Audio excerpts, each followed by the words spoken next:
Hey guys, welcome to the first ever episode of, well, I don't know what this is going to be called yet because I've not named it. But anyway, welcome to my first episode of whatever I decide to name this thing. We're looking at the 25th anniversary Snake Eyes. We're also going to be looking at, we're not going to be looking at, we're going to be discussing, because I don't have all the figures. I'm not a rich guy.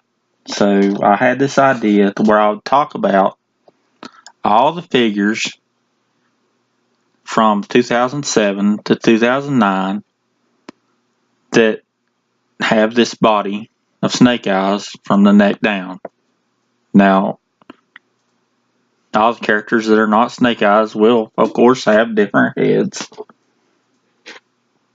There's a couple of stalkers. There's a hawk, and there's a duke that share this entire body. And I just want to go over them with you guys because you guys may not know. And you guys may not be aware of how really of an awesome of a mold this really is. Especially the guys that like to pose their figures like I do.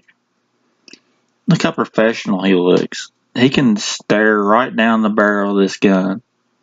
Now, as most of you know, this gun does not come with Snake Eyes. This is just your generic M16 that comes with a bunch of different figures. I just use this gun as an example of a longer barrel gun to where I can really show off his articulation to you guys. So, because many of you don't know, I'm sure a lot of you guys don't know that this figure can do this. And to me, this is very important in, getting the best look out of your figures and getting them to do what they're meant to do, which is look professional, especially in this day and age. Back in 82, 83, 84, 85, when I first started playing with G.I. Joes when I was a kid, I didn't care. But now I'm older, and I do. So I want to go over a little bit of this with you guys and talk about all the different Snake Eyes figures from 2007 to 2009 that use this body. Now this one here came out in 2007. It's version 28. And it came out in the G.I. Joe Battle Pack. The one, that they would have to, say that the line's coming out. Promote the line.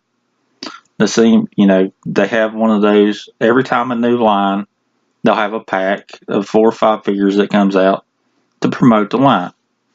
Well, this was one of the figures that came out in the Battle Pack. Version 29 was a single pack that came out in 2007, but he had the ninja head and came with timber, and he was all in black. He didn't share the web gear. He had his own web gear. It had the belt, and it had the web gear going across his chest from shoulder to armpit here, that had the grenades, and they were green. Now, Stalker, which is this dude, version 9, has the exact same web gear, the exact same mold, just different paint apps. Now, version 30 Snake Eyes came out in 2008. He was a lighter black, almost a gray. He came out in the single packs and had the same web gear as this one. I'm pretty sure it was the exact same one, even the same shade of black.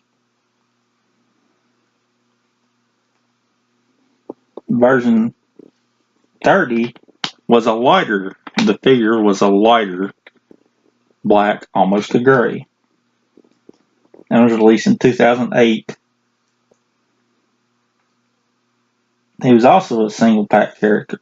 Version 31 was a dark black and came in the comic pack with Storm Shadow. Version 33 came out in 2008, was the black body and had the green pants. They came out in the Snake Eyes vs. Three Ninjas 4-pack. He featured green pants and also came with Timber. Now, another character that shared this body was Hawk. Now, it's the General Hawk. I believe his official name was G.I. Joe Hawk. Version 1. And he had a solid black body and was actually a little bit glossier than this body. Came with the comic pack with Scarlet.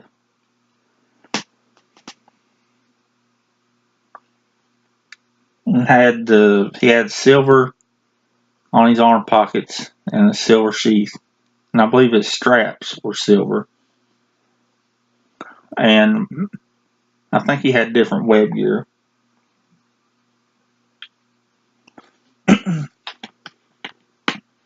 Now, the Stalker version 10, which came out in 2008, was a tan body with green patch camo. I had bigger patches of dark green camo. And it came with the Mass Device pack. Stalker version 11 came in the Ultimate Battle pack, had the green body it was this same color, maybe a little darker, and had the black patch camo instead of the dark green patch camo as in this figure. And I also believe he used the same web gear as this guy. And guys, this is not something that I've thrown together in just a few minutes. This took me a while to research all this stuff. So, I'm just putting that out there. But Snake Eyes version 42 came with a black body with blacked out goggles. So it'd been basically the same figure, except it's colored almost in a gloss finish, except for in his goggles case right here, where these are gray, they would have been completely blacked out. And it came in the Hall of Heroes pack. And like I said, it was an all gloss black figure. Much the same as this one, just a little shinier. Now, there's been several other figures that came out from 2007 to 2009 that's used, say, the legs and the arms for this figure, a different body, or vice versa. The one ninja head is the only one that came out which used the ninja head, which used this body from shoulder to toe. There's been other ninja figures that came out from 2007 to 2009 that's used either the arms or the legs and the body, or a completely different body. But we'll get into that in our next episode. Right now, we're just concentrating on the figures that used this entire body from head to toe, or from shoulder to toe.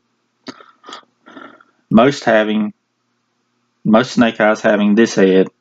Of course, you had the Stalker, you had the Duke, and you had the General Hawk. Now, also, the Duke figure, which came out with the comic pack that had Red Star from 2008. It came in a 2-pack comic pack that had Red Star in it in 2008, like I said. He used a different, I believe it was upper legs and lower body, which had the same upper body, arms. No, I take that back. He had a different lower body and different legs to use the upper body and arms. Yeah, that's right. Okay. I confused myself. I'm sorry. But anyway, I just wanted to make this video. I thought that this would be a good idea for a series. You know, I'm a new YouTuber. I'm just getting my start. Please bear with me. I'm going to try to edit this video to make it more enjoyable for everybody to enjoy. But I just want to get out here and talk to you guys about how much G.I. Joe means to me and stuff like that. And I want to hear you guys' opinion on it. I want to hear what you guys think. You know, a lot of people don't care about posability of figures, but to me, that's what makes them so unique. You know, I mean, I grew up with G.I. Joe in the early '80s, and you know, going into the late '80s. You know, I started collecting. I believe it was '84. I started. I went to this tiny little department store on Main Street and went in there, and I had $3 in quarters in my pocket, and I must have been 5 or 6 years old. And walking through the store, and I saw this dude, and I'm like, "Wow, that's cool! They can bend their arms and they can bend their legs." Because I was used to my 4 or 5 Star Wars figures that I was passed down from my brother, and I had $3 in my pocket, and a G.I. Joe was like $2.50, and I was like, "Wow." And then the next week, I went back with another pocket full of quarters, and I bought my second one. And then that store went out of business. And then I found them at another store later on. You know, it just started my love for G.I. Joe, and I just want to, I don't have any friends that are into this sort of thing, and I want to just talk to people about it. And you know, if you guys have a voice, if you guys have an opinion about this thing, I want to hear it. I want to hear your opinion. I just want people to talk to about it. So anyway, I'll talk to you guys later and hope to hear from you soon. Bye.